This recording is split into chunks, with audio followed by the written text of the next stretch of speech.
Le Barça rate sa première, la faute à l'inusable Aris Adouris, auteur d'un golazo dans la cathédrale de San Mamés. Le Real Madrid lancé par Benzema, Arsenal, Liverpool enchaîne en première ligue. Premier accro pour City, Chelsea se cherche encore. Dortmund démarre fort, le Bayern perd déjà de points. Leipzig en toute maîtrise en Bundesliga. En Ligue 1, Griezmann pour Paris, battu par Lyon. Lyon flambe, Marseille, Monaco ne décolle pas.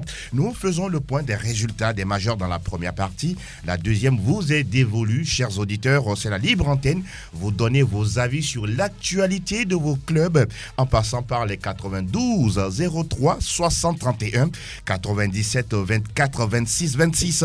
En studio ce lundi 19 août 2019. Ah oui, Sa Majesté Fifi est là. Bonjour Fifi. Bonjour Angelo, je salue le plateau et je n'oublie pas les auditeurs. Vous allez bien? Ça va. Merci d'être là. Bonjour Franck Nounyama. Bonjour Angelo, bonjour à toutes et à tous. Comment vous portez-vous? Oui, on rend grâce, ça va, on se plaint pas trop. Une nouvelle semaine qui démarre. Oui, on doit toujours rendre grâce. Merci beaucoup. À votre droite, c'est ça, c'est Etchevi Tengue. Salut Etchevi. Salut Angelo et salut à tout le plateau. Merci de nous rejoindre dans l'émission. Merci. En face de vous, c'est, oui, on ne le présente plus, c'est Joël Aïe. Bonjour Joël. Angelo, bonjour à tout le plateau et bonjour à tous les auditeurs de PFM. Comment vous allez? Très bien. Merci d'être là. Nous saluons également au passage Arbel Waba, Ezekiel Aïe Ataï et puis Roméo Yetor qui lui pour l'instant est toujours en vacances. Vous avez tout compris. La mise en onde est assurée par Anas PM. La réalisation vidéo est l'affaire de Elom Adovon. Je suis Angelo Folicue, PFE 573. Et oui, avant de commencer de parler des majors, de débriefer tout ce qui s'est passé ce week-end, on va d'abord parler de notre tournoi, notre petit tournoi. Certes, vous n'étiez pas là, Franck était absent. Mais bon, de toutes les façons, ça a été une deuxième édition. Fifi, figurez-vous remporté par les fans de Manchester United face à votre équipe, l'équipe des spécialistes. Votre place est restée hier sur le banc. Oui, je n'étais pas là, mais quand même, félicitations à l'équipe de Manchester United et également à l'équipe de PFE. Et vous savez, c'est un petit tournoi organisé pour entretenir la fraternité, pour être ensemble après une saison qui s'achève et une autre qui commence. Et donc, on ne va pas se consacrer ou bien on ne va pas trop s'atteler sur le score, mais de penser à ce qui s'est passé sur le terrain, comment tout le monde était en symbiose. Et voilà, c'est le plus important. Joël Aïe, hier vous aviez marqué le but qui a qualifié l'équipe pour la finale. Ah oui, grâce à une belle passe de Edouard Agbetou. Ça fait plaisir, hein. Beaucoup plaisir, surtout que c'est une occasion de retrouver les amis. C'était une très belle période, pour ne pas dire une belle journée que nous avions eu à passer ensemble. Surtout, c'est la troisième mi-temps qui a été plus intéressante. Je sais que vous allez en parler. Ah oui, puisque franchement, c'était bien détendu, c'était un bon dimanche. Ouais. J'ai vraiment regretté que... le grand défenseur, notre Van Dijk, Franck Nounyama, n'était pas des nôtres. Parce qu'il a un secret, il arrive à marquer des buts, des tirs au but vraiment spéciaux. Donc, malheureusement, il n'était pas là, ça nous a vraiment marqué et manqué plutôt. Et voilà, je peux même le dire aujourd'hui haut et fort parce que Manchester a gagné. Oui. C'est une très bonne chose. Ça m'a beaucoup fait plaisir. Oui. Quand bien même. Vous étiez en maillot Manchester, vous êtes mancunien. Oui, j'ai perdu avec l'équipe des spécialistes. Mais vous auriez aimé être de l'autre côté?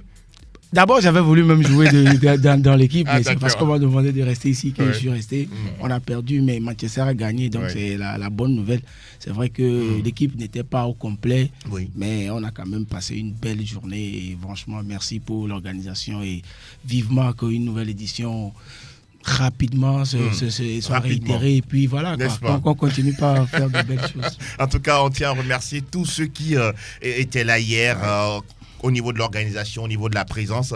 Franck Nounyama le disait tantôt, oui, certes, un match ou bien un gala de football, mais au-delà, c'est la fraternité, c'est l'amitié, c'est la convivialité. Et puis surtout, on arrive à placer des visages sur certains noms sur la plateforme. Oui, c'est une très belle initiative, rien à dire. Je pense que ce n'est pas en fait le score final qui est important, mais c'est le fait de se retrouver en frères, en confrères et puis en amis pour partager un moment de football. C'était vraiment important parce que tous ceux qui tournent autour de ce plateau ne sont pas forcément connus par le public qui est derrière. Donc je pense que c'est l'occasion, comme vous l'avez dit, on arrive à placer des visages sur des noms, ainsi de suite. Donc c'est une très belle initiative. Et on n'était pas là, c'est vrai, mais on était de cœur avec tout le monde.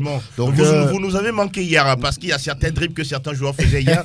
Si vous étiez là, quoi, à la Van Dijk, on pas ramassé, mais mis de côté. Comme on le dit souvent, l'homme propose, Dieu dispose. Donc un empêchement de dernière minute, mais on était quand même en communion. Donc l'essentiel est que ça s'est bien passé, parce que là, il n'y a pas d'organisation facile. Exact. Ça a été fait en un temps record. Donc, comme Joël le dit, on a envie que ça revienne très rapidement. Vivement. Et Thierry, la prochaine fois, nous vous exhortons à porter des crampons. Hein. Ah oui, c'est vrai que j'étais absent. Ça s'est coïncidé avec un événement très important à l'église. D'accord. J'ai juste fait le choix, mais j'étais en communion et en harmonie avec ceux-là qui sont sur l'aire de jeu. Oui. Mais là, c'est fait avec cette envie de se retrouver, d'avoir surtout le partage de l'amour envers son prochain. Donc, on va tout simplement prier à Dieu de nous donner cette santé-là afin que ça puisse être réitéré à nouveau et que nous continuions par se retrouver, à se familiariser. Je le promets. Je le promets. Le prochain événement, je vais mettre. Elle est une dette. Hein. En tout cas, on va garder cette promesse au chaud et justement, on aura le temps de se retrouver très très bientôt autour toujours du ballon et surtout les animateurs et voilà, fans de cette émission sur la radio qui mouille le maillot. On va fermer la parenthèse côté tournoi PFE cette fois-ci. Nous partons du côté de English Premier League News. Alors Fifi, on va commencer la randonnée européenne en commençant justement par la Première Ligue anglaise et puis ce gros match entre City et Tottenham, finalement soldé par un score de 2 buts partout. Oui, soldé par un score de 2 buts partout. Quand on prend les deux équipes, on pouvait se dire que City, on l'avait dit le vendredi dernier, City avait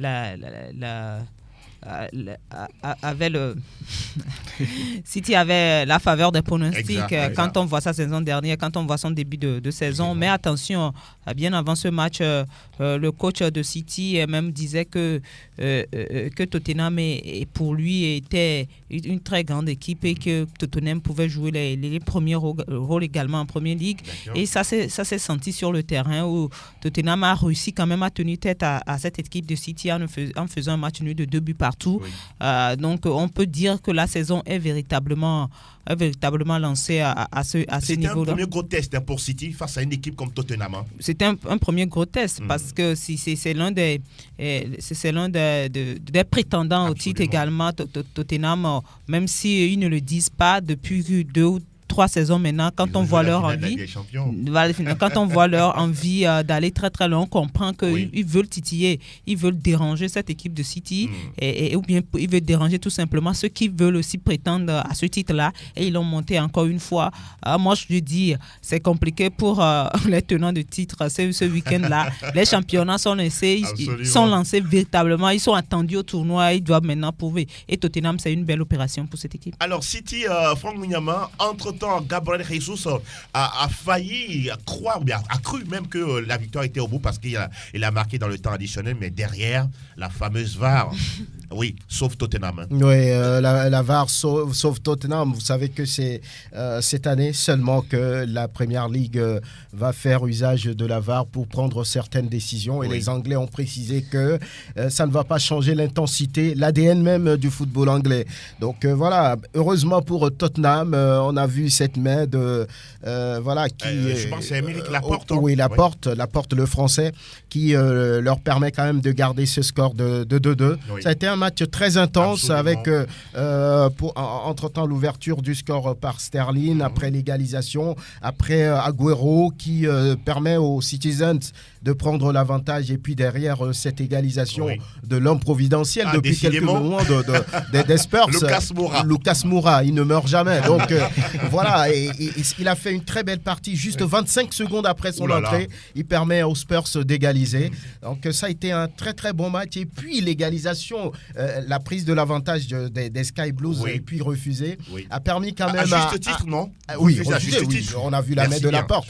Et puis ça a permis un tant soit peu cette réconciliation entre Guardiola et puis Agüero, qui n'était pas d'accord de se faire remplacer. Donc ils se sont engueulés. Après ils ont fait la paix. Donc je pense que ce nul de 2-2 au vu de l'ensemble du match est un résultat logique. C'est la VAR, ça fait très mal, mais bon, c'est ça aussi le football. Alors, City lâche des points. Pendant ce temps, Liverpool enchaîne avec Sadio Mané au rendez-vous. Oui, franchement, ce monsieur, je lui tire un gros chapeau. City a fait un très beau match la dernière fois face à Tottenham, mais il faut dire aussi que c'était le meilleur match de Tottenham pour le moment dans cette saison, puisque ça ne fait que 2 matchs. Oui, ça fait jusque 2 matchs. Ils ont quand même tenu la comparaison face à City. Ils ont résisté jusqu'à la fin. Bon, c'est vrai, City a perdu un point. L'année dernière aussi, City a gagné le championnat après avoir perdu au moins un match l'année dernière, la saison passée. Mais quand même, ils ont fini champion. Rien n'est encore joué. En Angleterre, tout est possible. Il y a pas. C'est ce qui fait la beauté de ce championnat, en fait. Il n'y a pas de petites équipes. Seulement, la petite modification qu'on aura à subir cette année ou bien à remarquer, c'est l'introduction de la VAR qui a déjà réussi à corriger une action la dernière fois. C'était dans le match City et Tottenham.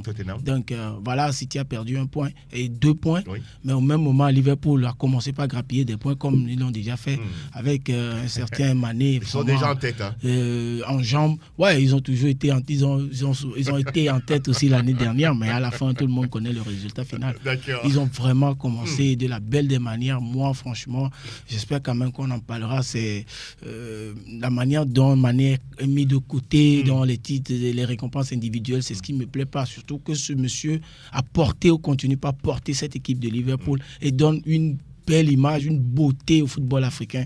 Franchement, ça fait mal. Ça reste votre coup de gueule. On va parler de Chelsea qui, pour l'instant, est toujours en retard par rapport aux autres. Oui, on avait dit que c'est une formation en reconstruction avec des jeunes joueurs. Mais cette deuxième sortie qui est très compliquée. Je crois que pour cette saison, ça va être très très difficile pour Chelsea de se retrouver sur le podium quand on sait qu'il y a eu des formations qui se sont renforcées et Chelsea était privé de recrutement. Et avec certains joueurs qui sont partis, des éléments clés, ça va pénaliser cette formation. Mais bon, nous sommes dans un championnat de Premier League qui réserve beaucoup de surprises. Peut-être que dans les jours à venir, la mayonnaise va se prendre. Donc on va compter pour cette équipe. Maintenant, il faut que Frank Lampard essaie de remobiliser un peu ses troupes pour que Chelsea puisse retrouver des points. Sinon, attention, ça va être très très très difficile pour eux. Mais bon, c'est le football, on attend de voir ce que ça va donner. En tout cas, pour l'instant, l'autre club de Londres, Arsenal également, enchaîne un deuxième succès de suite. C'est quand même magnifique pour les hommes de Oumar Emery grâce à son duo Aubameyang, Lacazette. Lacazette, c'est un duo qui fonctionne depuis la saison dernière. Maintenant, on le disait ici, Arsenal, vu le recrutement, surtout en attaque, avec Nicolas Pepe qui est arrivé. Qui est arrivé en plus de ces deux-là, qui a plus derrière. Il y a David Luiz aussi qui est arrivé. On se dit que Arsenal peut croire maintenant au moins à une place en Ligue des Champions. Ils ont dit que ce qui les intéresse cette saison, c'est avoir une place en Ligue des Champions, puisque la saison dernière, ils n'ont pas pu avoir cette place-là. Et ça commence de la plus belle des manières, 2 victoires d'affilée. Je crois que c'est mérité pour cette équipe d'Arsenal. En tout cas, on suivra les performances de tous ces grands clubs du côté de l'outre-Manche. Un coup de classement, les équipes qui ont enchaîné de victoires, naturellement, sont leaders. Liverpool, notamment Arsenal. Et puis derrière, on retrouve City, Brighton, Tottenham, Bournemouth, Sheffield United. On aura le temps de parler de ces clubs-là après. Manchester United clôture la 2e journée de cette première ligue ce soir face à Wolverhampton. On va faire le frein. Cette fois-ci, nous parlons de... Salta el Madrid, salta el Barça, arranca el Clásico. Está el tiempo de la Liga. Sí, suena la que recibe de Casemiro, haga la primera, gol. Alors, nous parlons du début du championnat en Liga espagnole avec les Cadors, fortunes diverses. Commençons par le tenant du titre, le Barça, qui a été, entre guillemets, décapité à San Mamés avec ce golazo d'un certain Adoris, un but extraordinaire, magnifique. Splendide, voilà. Qui a fait couler le navire de Barcelone. Mais qui était le commandant de bord? C'est Valverde. Mais on a su que voilà, Barcelone était en difficulté face à Bilbao la dernière fois, avec une équipe de Bilbao très organisée, très engagée, très déterminée à faire chuter le Barça d'entrée de championnat. C'est fait avec une équipe barcelonaise qui, dans les compartiments, n'était pas en place.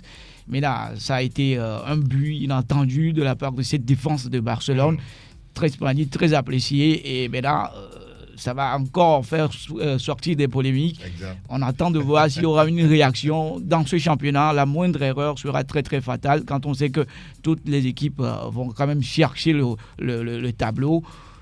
3e titre.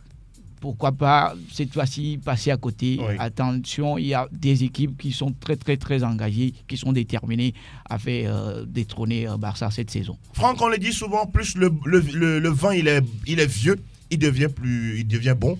Adoris, 38 ans. Réaliser une bicyclette pareille en pleine surface de réparation, personne ne se doutait d'un geste venant d'un tel vétéran. Adouriz, c'est un vétéran de ce club, vous l'avez dit, 38 ans. Donc il a sorti ce geste-là et il a cloué le bec à tous les Catalans. Je pense que c'est vraiment magnifique. Et dommage un peu pour le tenant du titre, parce que ça fait très longtemps qu'on n'a pas vu un Barça perdre le premier match d'entrée dans une saison. Peut-être que ça annonce quelque chose. On ne pourra le confirmer.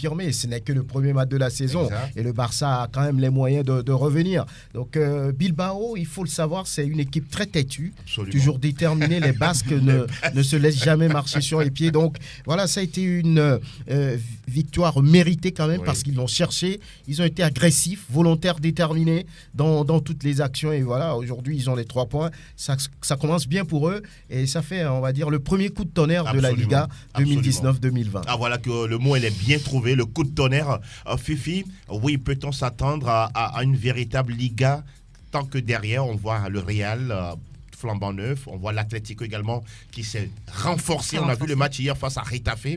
Quel est votre avis sur ce début de championnat? C'est compliqué pour Barcelone. Maintenant, quand on s'appelle Barça, on doit pouvoir se relever de cette chute-là, parce qu'une première journée, comme l'a dit Franck tout à l'heure, je ne me rappelle pas avoir...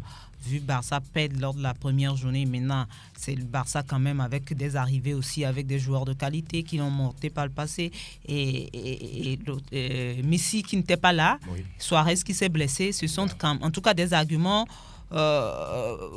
bien des raisons pour Barça de dire que j'étais pas au complet. On l'a toujours remarqué que quand Messi n'est pas là, ça a été toujours compliqué pour le Barça.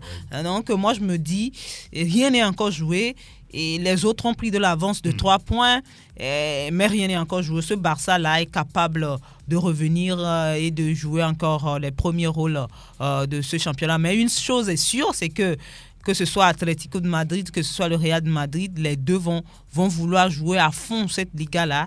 Et c'est ce que nous attendons, Absolument. C'est la concurrence pour permettre d'avoir un championnat de très bon niveau. En tout cas, le Real a battu le Celta Vigo 3-1 et puis l'Atlético de Madrid, difficilement est venu à bout de Retafe. Vous voyez que ces deux clubs-là, franchement, démarrent bien cette compétition, cette saison. Oui, même c'est dans le contenu. Oui, dans le contenu, déjà, quand on voit les effectifs en place, on se dit que les équipes ont essayé de se renforcer.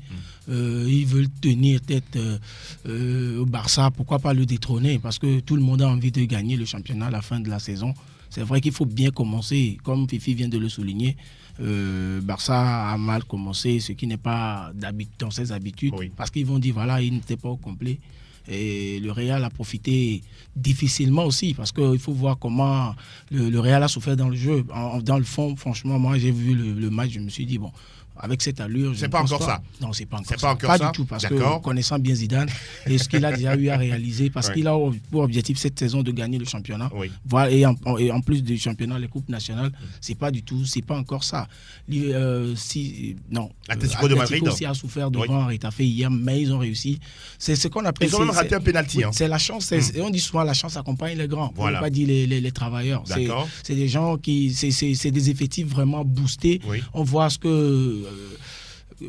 Diego Simeone insulte à ses joueurs. Chaque fois, il les motive à faire mieux. Voilà, ils ont réussi. C'est vrai, ce ne sont qu'au début du championnat. On a encore plusieurs journées devant.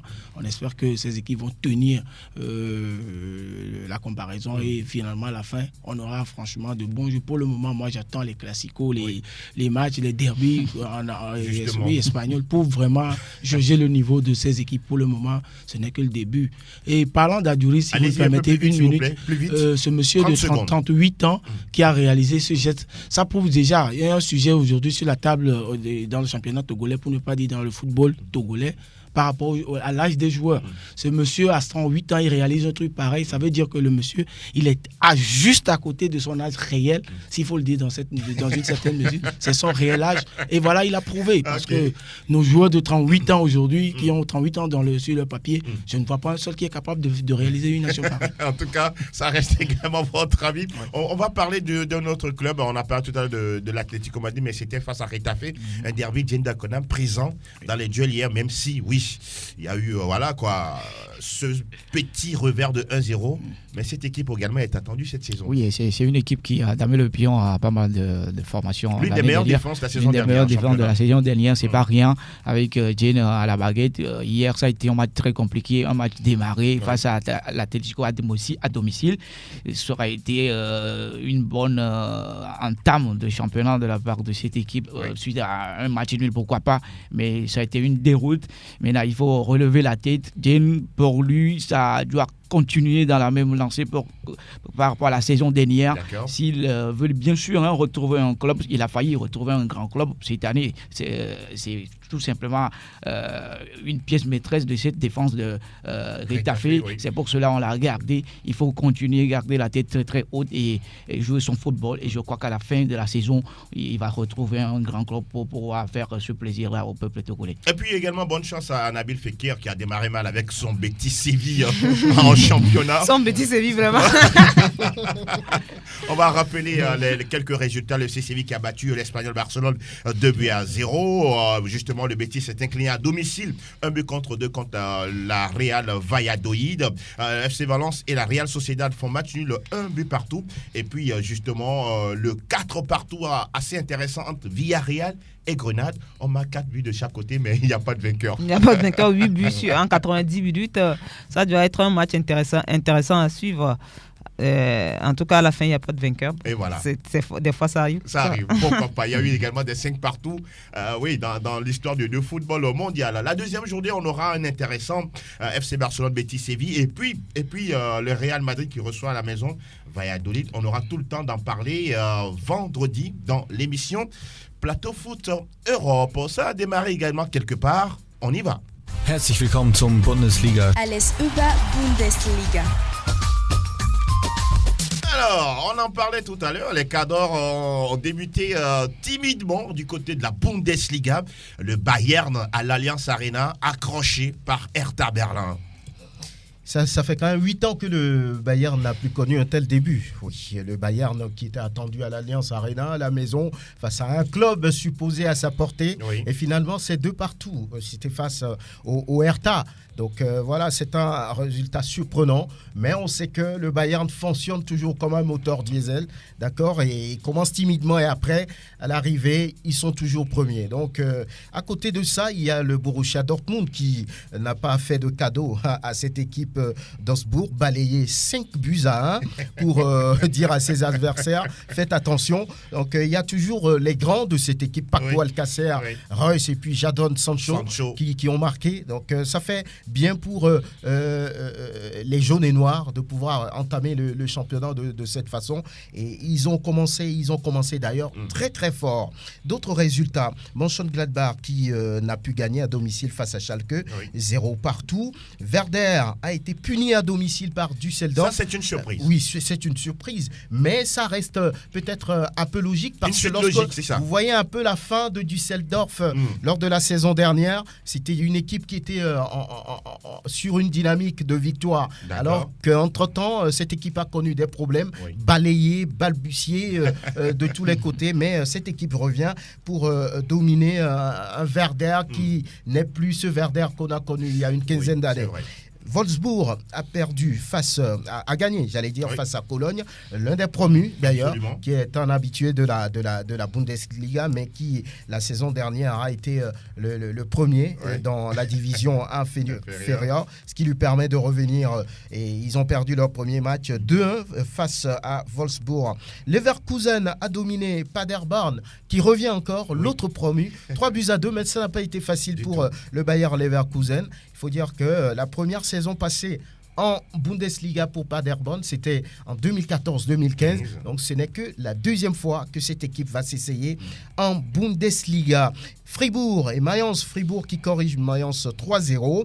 Le Bayern, on l'a dit, 2 buts partout. Francfort a battu Hoffenheim 1-0. Et puis, l'autre promu, c'est Union Berlin. Oui. Ça veut dire que cette saison, on aura des derbys de Berlin entre Hertha et Union. Et cette équipe a été punie par Leipzig à domicile 4-0. Timo Werner et le transfuge du Paris Saint-Germain, Nkunku, ont marqué. Et il faut dire qu'au total, il y a 30 buts déjà de marqués pour cette première journée, soit une moyenne de plus de 3 buts par match. Voilà donc un peu ce qu'on peut dire par rapport à cette première journée. Et le classement, naturellement, il y a Dortmund en tête par rapport à son goal différentiel. 3 points, suivi de Leipzig, Fribourg, Düsseldorf, Leverkusen pour constituer le top 5. Et puis au bas du tableau, les 5 dernières places sont occupées par Hoffenheim, Werder, Mayence, Augsbourg, Union Berlin, tous 0 points. Et déjà, des meilleurs buteurs se profilent, se positionnent. Lewandowski et puis Paco Alcacer, 2 buts. En tout cas, on les suivra toute la saison. Robert Lewandowski du côté du Bayern et puis Paco Alcacer du côté des Borussen. Et puis la bonne nouvelle, si c'est une bonne nouvelle, vous allez nous le confirmer, c'est que Coutinho arrive au Bayern en prêt. Oui, en prêt avec une bonne nouvelle. Option d'achat, oui. Lorsqu'on voit un peu le jeu du Brésilien, on sait qu'il n'a pas totalement réussi au niveau du côté catalan. Il a fait 76 matchs alors qu'il était arrivé en janvier 2018. Donc, il n'est pas totalement dans la réussite après Liverpool. Donc, il a voulu changer un peu d'air. Et voilà, le Bayern l'accueille. C'est un grand joueur. Peut-être que les dispositifs de Niko Kovac lui permettront de s'exprimer plus librement et d'avoir un impact sur le jeu bavarois. Vous savez, le Bayern a envie quand même de changer un peu les choses, de rajeunir son équipe. Lucas Hernandez est arrivé. Il n'a pas joué la dernière fois. Pavard est arrivé. Pavard a joué. On a fait venir également un autre Français, Michael Cuisance. 12 millions d'euros pour 5 ans. Il vient de Mönchengladbach. C'est un milieu créateur qui peut prendre l'initiative du jeu. Donc, le Bayern a envie quand même de rajeunir son équipe. Mais en attaque, on a fait venir un vétéran aussi entre griffes. C'est Ivan Perisic, l'ancien de l'Inter, pour peut-être remplacer de temps en temps Lewandowski ou bien l'appuyer. Donc voilà, je veux dire que la venue de Coutinho là-bas, c'est une bonne chose. Et Thierry, votre avis sur l'arrivée de Coutinho en Bundesliga? Ça est une bonne nouvelle pour les Bavarois, parce que c'est un joueur qui a confirmé toujours qu'il était l'un des meilleurs du football au monde. Maintenant, est-ce qu'il aura le temps de jeu pour pouvoir confirmer ce qu'on attendait de lui? Maintenant, c'est à Igor Kovac de lui donner cette confiance-là. C'est un joueur que moi j'apprécie énormément. Maintenant, ça fait partie de la carrière d'un joueur, le haut et le bas. Et il faut se relever. Et je crois que Bayern est cette équipe-là qui peut lui permettre de rebondir. Et on va voir s'il aura mettre sa patte sur les jeux de cette équipe bavaroise, parce que c'est une équipe, on l'a dit tout à l'heure, qui commence timidement et qui termine fort. Bayern est très attendu. Maintenant, il faut des joueurs pour pouvoir aller chercher encore ce titre-là. Ils sont habitués à le faire, mais attention, on a une équipe de Dortmund qui est attendue vivement cette saison pour pouvoir détrôner Bayern. Une équipe de bavaroise qui a des joueurs qui se blessent habituellement. Est-ce que ces joueurs comme Ribéry et Robben sont valablement remplacés? On attend de voir. Ce n'est pas le cas. Ce n'est pas le cas pour le moment. On attend de voir dans les jours à venir si cette équipe va commencer par nous montrer ce qu'elle avait montré auparavant. En tout cas, on suivra de très très près toutes les épisodes de la Bundesliga dans l'émission Plateau Foot Europe. Il est 9h30 dans le studio Messanyami. Oui, nous parlons maintenant d'un pays tout proche, même un pays frère, ami à l'Allemagne. Monaco, le champion. Et quel spectacle pour une dernière victoire. 100% Ligue 1, Conforama. Lacazette réussit le sien, 28e but de la saison sous les couleurs de Lyon avant de quitter le club. Alors, la coopération franco-allemande, ne vous inquiétez pas, on ne parle pas de politique mais de football. Et là, nous parlons de la Ligue Conforama. D'abord, Fifi, on va commencer avec ce festival de Lyon. Ah oui, qui n'a pas eu pitié d'Angers. Le Lyon avait faim, véritablement. Faim depuis le début de la saison. Lyon le montre si bien. Oui. Puisque lors de la première journée, c'était une victoire de 3-0. Et aucun but encaissé en 2 journées, 9 buts marqués. C'est un véritable festival qu'est en train d'offrir à Lyon, tout simplement, à la Ligue 1. Lyon, véritable challenger du Paris Saint-Germain, selon vous? Oui, à cette étape, selon moi, c'est véritable challenger. Si Lyon arrive à se passer ou bien à surpasser son inconstance, parce que de par le passé, on a vu une équipe de Lyon qui touche le chaud et le froid. Tantôt, Lyon joue très bien. Cette journée, vous vous dites que la journée prochaine, Lyon, par rapport à l'adversaire, va passer sans problème et face à un petit, Lyon tombe. Donc, si Lyon arrive à corriger ce côté d'inconstance, là, je pense que Lyon va véritablement déranger le Paris Saint-Germain cette saison. Et c'est vrai que nous ne sommes qu'à la 2e journée, mais déjà, ça promet pour Lyon. La dernière fois, c'était 6-0. Dembélé par 2 fois et Depay par 2 fois. Et puis, Jean-Lucas et puis Aouar ont marqué pour la victoire éclatante de Lyon 6-0 face à Angers. Franck Lougnama, ce début de championnat de Lyon, ça intéresse. Hein? Oui, Lyon avec, on va dire, le nouveau staff conduit par l'ancien joueur Juninho et le nouvel entraîneur Silvinho. Ça donne une bonne impression. Le football samba. Samba, oui. 2 victoires en 2 sorties. C'est fait pour rassurer quand même Silvinho qui a balbutié un peu sur les matchs amicaux. Oui. Sur 5 matchs amicaux, il y a eu 4 défaites, 1 seule victoire. Et voilà, il a commencé un peu par avoir, je ne veux pas dire peur, mais par avoir une certaine inquiétude. Merci Fifi. Mais par rapport à ce début, c'est vrai que ce n'est pas des gros. Il y avait Monaco, il y avait Angers derrière, 6-0. Donc, ils ont assuré. En 2 matchs, c'est tout ce qu'on pourrait lui demander. Maintenant, devant, il va y avoir des gros. Mais on peut se dire tout de suite, par rapport à ce que le Paris Saint-Germain est en train ou bien a montré ce week-end, que Lyon sera l'adversaire principal de cette équipe du Paris Saint-Germain. Une autre équipe olympique, c'est Marseille. À Nantes, il n'a plus rien fait. Ça fait 2 matchs, 1 seul point pour Marseille. Oui. En déplacement, le joueur qu'on attendait beaucoup, Benedetto, on disait beaucoup de bien de lui, et qui rate un penalty qui pouvait donner simplement la victoire aux Phocéens, mais ça n'a pas été fait. Marseille qui a du mal à démarrer cette saison, c'est difficile. Mais bon, maintenant, la prochaine journée, je crois que Marseille va encore se déplacer à Nice, un club qui a gagné ses 2 premiers matchs. Ça va être encore compliqué pour le moral de ces garçons-là, mais bon. On espère que du côté de Marseille, on va pouvoir trouver les solutions. Vous qui patronnez cette Ligue 1, est-ce que cette équipe fait peur ? Non, ça fait pratiquement 2 saisons que l'équipe de Marseille ne fait plus peur. Et on attendait beaucoup des Américains qui sont venus, ils ont voulu investir, ils ont parlé de champion projet, donc on attendait. Mais on voit que cette équipe de Marseille a du mal à recruter véritablement. Chaque année, on annonce un joueur. Strootman, l'année dernière, on a tellement parlé bien de ce garçon qu'on s'attendait à voir un phénomène en Ligue 1, mais bon, on n'a rien vu pratiquement. Cette saison encore, on parle tellement bien de Benedetto, qui vient de Boca Junior, qui marque beaucoup. Maintenant, il vient de commencer. Je crois que la dernière fois, il n'était pas titulaire. Il est rentré en jeu. On va encore lui donner un peu de temps pour voir réellement ce que ça va donner. Mais reconnaissons que les dirigeants de Marseille ne veulent pas, je ne sais pas s'ils ne veulent plus mettre de l'argent dedans, mais par rapport au recrutement, ce n'est pas ce qu'on peut attendre d'une équipe comme Marseille. Alors, on va parler de l'autre équipe, bien aimée des Phocéens, quand on parle de classico en France. Le Paris Saint-Germain. Le Paris Saint-Germain, hier, face à Rennes en clôture, qui a chuté. Qui a chuté un match approximatif de la part des Parisiens. Et ils n'ont jamais pu déranger cette équipe. Ont-ils sous-estimé les Rennais?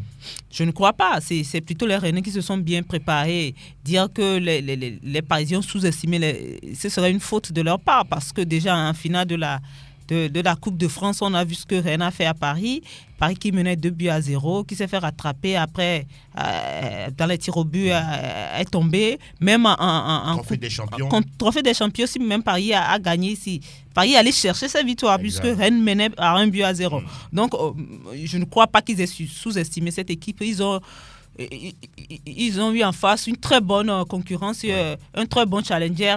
Et les Rennais qui ont joué tout leur va-tout, qui se sont appliqués aussi bien techniquement que tactiquement, ils n'ont rien laissé passer. Vous avez vu comment ils ont fermé pratiquement le couloir à que ce soit Cavani, que ce soit Mbappé, c'était difficile. Le seul but du Paris Saint-Germain, ça n'a pas été sur une nation construite, ça a été sur une erreur de la défense Rennes. Mais quand tu vois les 2 buts de Rennes, que ce soit Niang ou que le second, tu vois clairement que tout est construit. Donc ils ont été proprement battus. Maintenant, j'aime ça, proprement battus. Maintenant, ce qui est intéressant pour le Paris Saint-Germain, c'est que ça fait pratiquement 8 ans qu'ils n'ont pas commencé comme ça. Exact. Mais ça fait du bien, non seulement à la Ligue 1, mais ça va faire du bien au Paris Saint-Germain s'il arrive à se relever parce qu'ils n'ont jamais été en souffrance comme cela.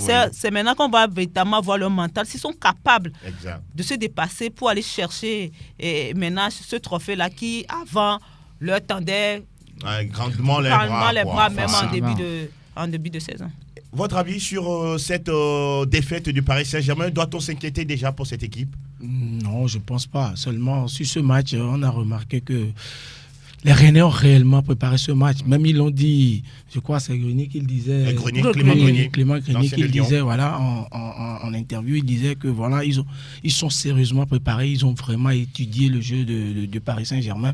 Ils savent qu'ils sont très bons individuellement, mais collectivement, ils ont essayé de déjouer carrément le bloc parisien. Oui, le bloc parisien. Et voilà, ils ont réussi à prendre l'avantage. C'est vrai, ils ont construit leur but. Paris a eu une chance pour dire que c'est une erreur, une bourde carrément de la défense rennaise qui a permis à Cavani d'ouvrir le score. Mais derrière, les Rennais ont tenu bon, ils ont cru en leur chance, ils ont défendu réellement leur capacité, ils l'ont montré d'ailleurs dans le jeu, ils ont gagné le pari. C'est vrai que ce n'est encore rien parce qu'on vient de commencer. Donc, ce n'est que 2 journées. Ce n'est que 2 journées. Route est encore très récente, 36 longues journées. Voilà. On va parler de cette... Il y a lieu de s'inquiéter, je voudrais dire, il y a lieu de s'inquiéter pour le Paris Saint-Germain. Cette équipe n'a jamais convaincu. Si c'est avec cet effectif qu'on veut jouer la Ligue... n'a jamais convaincu en Ligue 1 ou en Europe? Oui, en Ligue 1, on sait qu'il n'y a rien, il n'y a pas d'adversaire. Mais sur l'échiquier européen, si c'est avec cet effectif que le Paris Saint-Germain entend mieux faire que la saison dernière, moi je dis que c'est faux. On a pris ce jeune défenseur Abdou Diallo qui est là, qui n'a rien comme expérience. Et puis on a fait venir l'Espagnol Sarabia. Ganagay est arrivé. J'ai comme l'impression que... mais il n'a pas joué. Il n'a pas joué. Thomas Tuchel n'a pas encore une certaine mainmise sur son effectif. Paris ne sait plus recruter ou c'est quoi le problème? Bon, je ne sais pas, il y a des joueurs de valeur. Maintenant, il reste un manager qui pourrait vraiment donner, on va dire, cette envie, cette grinta à cette équipe pour aller gagner. Et puis, l'équipe est trop encensée. Qu'est-ce qu'ils ont joué la première journée? Ils ont joué Nîmes. Voilà. Et puis, on a commencé par ils ont gagné par 3-0. Le Paris Saint-Germain, encore de retour. Oui, Mbappé a fait ci, Mbappé a fait ça. Non, Nîmes n'est rien par rapport à Rennes aujourd'hui. Voilà, donc je pense qu'ils sont trop stressés. Ils doivent descendre de leur nuage. Voilà, il faut qu'on tape un peu dessus les joueurs pour qu'ils sachent qu'il y a du travail à faire. Voilà, hier, c'était une victoire pleinement méritée Rennes. Pour Rennes. Donc, je pense que le Paris Saint-Germain a du boulot. Sinon devant ce serait pire. En tout cas, et puis il y a toujours ce problème au milieu de terrain là. Oui, quand on a vu hier Verratti qui n'était pas dans ses meilleurs jours, il y avait beaucoup de fautes sur le jeune Camavinga là, il y avait trop de fautes sur lui. Et je pense que on va attendre également le début de Ganagay pour voir associé à Verratti pour voir ce que ça peut donner parce que sinon il y a toujours ce problème là au milieu de terrain où on ne voit véritablement pas cette équipe du Paris Saint-Germain. Alors Monaco aussi est toujours en difficulté. C'est compliqué pour Monaco, est dernier maintenant de la Ligue 1, 2 défaites en 2 journées, 6 buts encaissés, 0 marqués. Et puis c'était face à quelle équipe? C'est face à un promu, Metz, qui l'a battu 3-0. Certains des bailleurs à l'époque. Bien sûr. Exactement. On va parler de Saint-Etienne avec ce magnifique début de Denis Bouanga. Denis Bouanga, oui, mais le Gabonais Denis Bouanga, mais Saint-Etienne a été quand même tenu en échec à domicile par un autre promu, Brest, un but partout. Les promus qui ont un début de saison essaient quand même de déranger les grands. Se faire une place au soleil, pourquoi pas. Alors Fifi, les équipes qui ont gagné, on a tirellement 6 points, non? Oui, Lyon, Nice et puis Rennes. Oui. Sont respectivement premier, deuxième et troisième avec 6 points. Lyon avec un meilleur goal average. Et Metz, le premier qui est quatrième avec 4 points. Oui. Reims également cinquième avec 4 points. On ne retrouve le Paris Saint-Germain qu'à la 8e place, 3 points plus 2. À la 17e place, on retrouve Marseille. 1 point également. Et puis 18e, Dijon, Nîmes, 19e, 0-0-0. Et puis à Monaco, 0,6 en goal average. Bon, vous n'êtes pas surpris, hein, le Paris Saint-Germain 8e, Marseille 17e. Bon, ce n'est que le début de championnat. Ce n'est que le début, maintenant on va voir la suite. On va voir ce que ça va donner. En classement des buteurs, on retrouve à la première place évidemment les Lyonnais. Hein, premier, deuxième, Moussa Dembélé puis Memphis Depay. Les deux ont marqué 3 buts. Et troisième, un Habib Diallo de Metz. 3 buts meilleur également. buteur de Metz en Ligue 2 la saison dernière. Voilà. C'est un très bon produit. Il va falloir le suivre de très près. Vous aviez également parlé tout à l'heure de Kamavinga. Très jeune joueur, 16 ans qui a émerveillé. 16 ans. Quand vous le voyez même, vous savez que c'est un petit, quoi. N'est-ce pas? C'est pas un jeune de 21 ans bien nourri. Hein. Non, c'est pas comme en Afrique, comme vous Et puis, il y a Osimhen de Lille. Oui, le Nigérian. 2 buts et puis Cavani 2 buts également. En tout cas, on suivra ce duel des buteurs également du côté de la Ligue 1. Qui est énorme. Kylian Mbappé aussi n'a pas encore dit son dernier mot. Il pourra revenir, l'ami de Franck Nonyama. Alors, on va faire le franc générique PFA derrière. Ce sera la libre antenne. Oui, vous nous appelez dans l'émission en faisant le 92 03 60 31 97 24 26 26 pour vous prononcer sur l'actualité de vos clubs, le début de championnat en Liga et en Bundesliga, ce qui se poursuit du côté de la Première Ligue et du côté de la Ligue Conforama. Ça sonne déjà, Anas? Ah voilà, auditeur en ligne, bonjour. Bonjour, autorité. Kwadé, comment est-ce que vous allez? En pleine forme. Merci pour hier, hein? Non, de rien, c'est la famille. Merci beaucoup. Alors, un petit bonjour à vous. Merci bien. Bon, nous, on a commencé avec un petit 3-0. C'est un petit 3-0. Ouais. C'est 3-1, hein, finalement. Marquer des buts, c'est pas facile, hein? C'est pas facile. Non, on va voir jusqu'à la fin de la saison. Parce que pour le moment, le Real ne me convainc pas. Quand vous voyez Benzema, est-ce qu'il va être encore plus en forme que la saison dernière? Juste, le cas Benzema nous plaît beaucoup parce que c'est quelqu'un qui est en forme. Même s'il ne manque pas, il fait marquer. C'est ça. C'est ce qu'on veut de lui chaque fois. Padé, oui. Est-ce que Gareth Bale va rester ou va partir? Ça dépend de Zidane.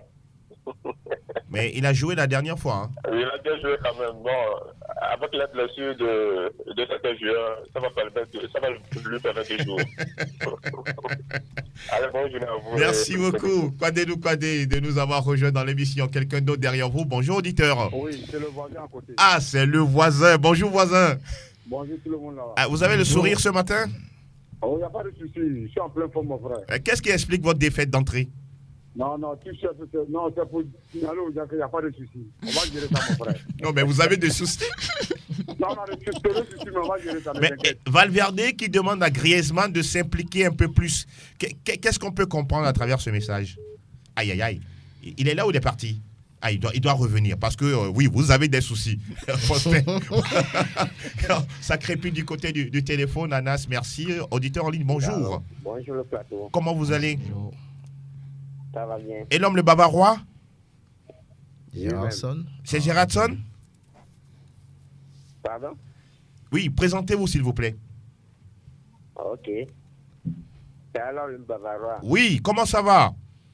Ça va bien. Et votre club, le Bayern, commence par un nul, hein? Oui, ça va bien. Vous êtes content? Pour le moment, je ne me plains pas. L'arrivée de Coutinho, qu'est-ce que ça vous dit? Oui, c'est une bonne recrue. On verra ce qu'il en donnera au Bayern. Parce que Franck Ribéry et Ruben ont pris leur retraite. Donc il y a de la place pour prendre. Allô? Oui, nous vous écoutons. Oui, allô? Oui, nous vous écoutons. Et l'homme, le Bavarois, vous êtes là? Allez-y. On a un petit souci pour avoir le retour de Elom, le Bavarois. Vous êtes toujours là? Oui, allô? Oui, je suis là. Oui, allez-y, nous vous écoutons. Oui, je disais qu'il y a de la place.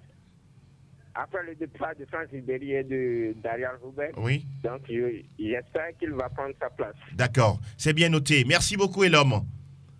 À très bientôt. Quelqu'un d'autre derrière vous? Bonjour, auditeur. Oui, allô? Comment est-ce que vous vous portez? Vous êtes en direct. Comment vous allez? Bien, très bien. Oui, vous êtes avec nous et nous vous écoutons. Oui, c'est Ibn Kassir. Donc, moi, je voudrais intervenir sur mon équipe mancunienne. Oui, allez-y. Bon, c'est ça, nous jouons contre Wolverhampton et c'est un match qui s'annonce très difficile puisque l'équipe Wolverhampton fait partie de notre bête noire. D'accord. Donc, en cas de victoire, nous serons à la tête de ce championnat. Donc, est-ce que votre effectif il est bon cette année? L'effectif est-il bon? Bon, l'effectif n'est pas si bon que ça, hein, mais on essaie de faire comme ça, puisque lorsque nous voyons les autres, c'est pas si bon que ça, mais on évolue, c'est la première ligue. Et à la fin de saison, vous comptez rester à quelle place? Dans le Big Four. Dans le Big Four. Pourquoi pas finir 4e pour la Ligue des Champions ou pourquoi pas premier? Oui. Voilà. Merci beaucoup, cher ami. On se retrouve bientôt. À tout à l'heure. Quelqu'un d'autre derrière vous, auditeur en ligne, bonjour. Vous êtes déjà là en direct, bonjour. Un petit souci pour le retrouver. De toutes les façons, oui, ça va de nouveau revenir. Oui, il est là, Anas, merci bien. Auditeur, bonjour. Bonjour, monsieur Angelo. Comment vous allez? Très bien. Alors, nous voulons vous connaître. Gidas Sadegui. Gidas, comment ça va? Oui, ça va bien, monsieur. Ah bon, la série A n'a pas encore démarré, hein? Voilà. C'est le week-end prochain. Oui. Alors, nous vous écoutons. On attend de voir la saison de CR7. Oui. Cette saison, on veut tout refaire, quoi. C'est-à-dire? La Ligue des Champions. Oui. Et le meilleur buteur de la série A cette année, c'est Ami. Ah bon, vous pensez? Bien sûr. Donc, les autres vont vous laisser passer facilement. Même s'ils ne veulent pas, CR7, cette année, les triplés vont pleuvoir. Alors, dis-moi, il y a une question personnelle.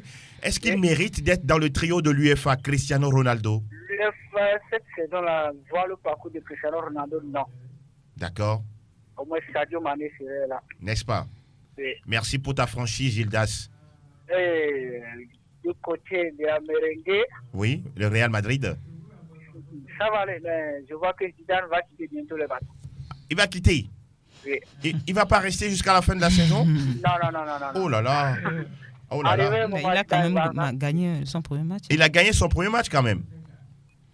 Les 10 premiers matchs du Real de Madrid cette saison, oui, ça va être très difficile pour Zidane. Je crois qu'il va quitter. D'accord. C'est votre avis? Oui, on le retient. Je pense qu'il a raison. Il ne fallait pas revenir au Real de Madrid. C'est ça. Ça reste votre avis, mais il y a d'autres qui ne seront pas d'accord avec vous. Merci Gildas Dademi, merci beaucoup. À très bientôt. Ah oui, si seulement Zidane avait une oreille par ici. L'ambiance n'est pas aussi rose. C'est vrai, du côté du Real Madrid. De toutes les façons, on suivra ce que nous réserve la saison du côté de la Casablanca. Auditeur, bonjour.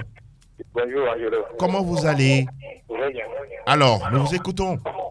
Déjà, je ne suis pas d'accord avec ce qui vient de passer. Oui, vous allez diminuer un peu le volume de votre poste récepteur.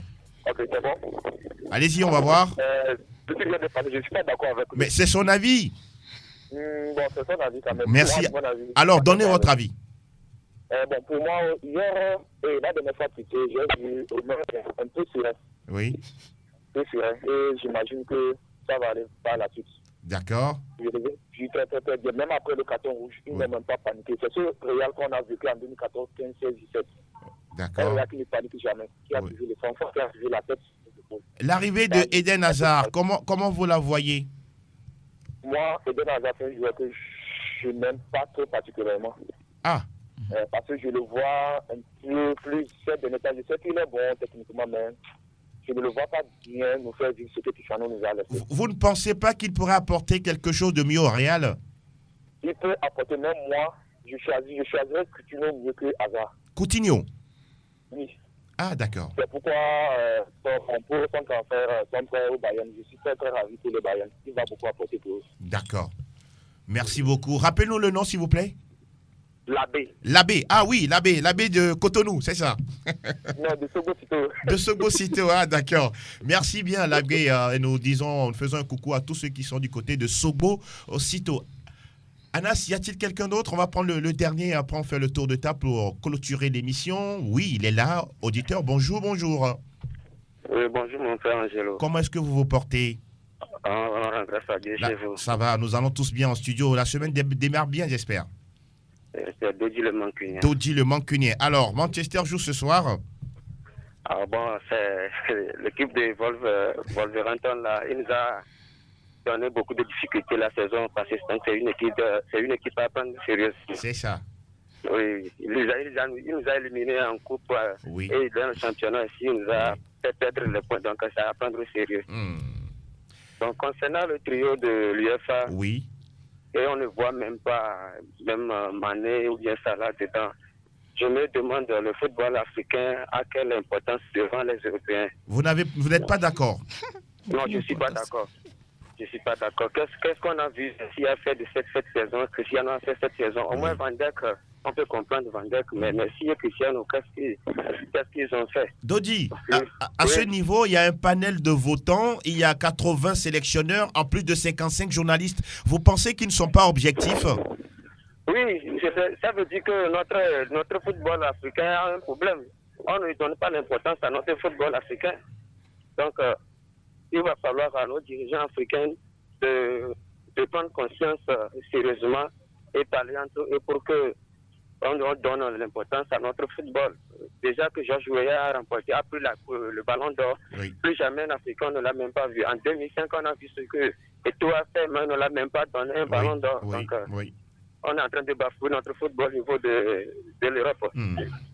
Voilà qui est dit. On ira quand même aller fouiller pour voir combien de journalistes africains figurent dans ce panel de journalistes qui a été retenu. Et voilà, on va finir avec vous. Merci beaucoup, Dodi. On va faire le tour de table pour saluer quelques personnes. Etchevi? Oui, un coucou spécial à Germain, à Hitler, à Baba Mouta, à Joe, les passionnés de Plateau Foot Europe et à tous ceux-là qui me connaissent, sans oublier les Marseillais. Ah voilà. Votre cœur bat pour Marseille? Je suis Marseillais de cœur, mais pour cette saison, c'est un tout petit peu compliqué, mais bon. Vous arrivez à regarder les matchs quand même? Ça fait 2 saisons que c'est comme ça. Joël? Oui, un bonjour particulier à Julien dans l'été, mon défenseur préféré. Bonjour à Habib et un bonjour particulier à mon ancien coach, Amadou Mounirou. Votre ancien coach, il le précise si bien. Franck Nounyama. Oui, juste un bonjour de courage à Gilbert Diatouat, qu'il soit fort. Oui, merci bien. Je pense que le message, il est bien passé. Sa Majesté Fifi? Non, tout juste saluer les fans de cette émission, tous ceux qui étaient hier, on y était pas. Qui ont quand même fait le déplacement et qui ont joué ce tournoi-là, je les salue. On salue également Dagan de Madrid. Merci beaucoup pour l'accompagnement. Sans oublier Julien Adalete, Kwadé Nokwadé. On n'oublie pas également Ras, l'arbitre qui nous a aidé durant tous les matchs. Sans oublier David Dati Gangomé.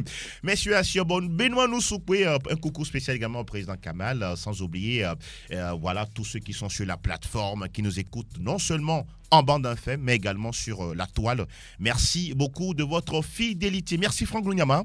C'était un plaisir. Et Thierry, merci infiniment. Le plaisir partagé. Joël Haï. Merci. Et Fifi, mille merci à vous. On se retrouve vendredi, toujours dans le même studio, à la même heure, avec les autres, justement, qui seront avec nous sûrement, Ezekiel Ayataï, Armel Ouaba et bien d'autres. Merci également à Elom Adovan qui a assuré la vidéo de cette émission à retrouver sur le www.radiosportfmtg.com. Anas PM, merci pour la mise en onde. On se donne rendez-vous vendredi. Mais d'ici là, restez toujours accrochés à Sport FM, la radio qui mouille le maillot. À très bientôt. Ciao, ciao.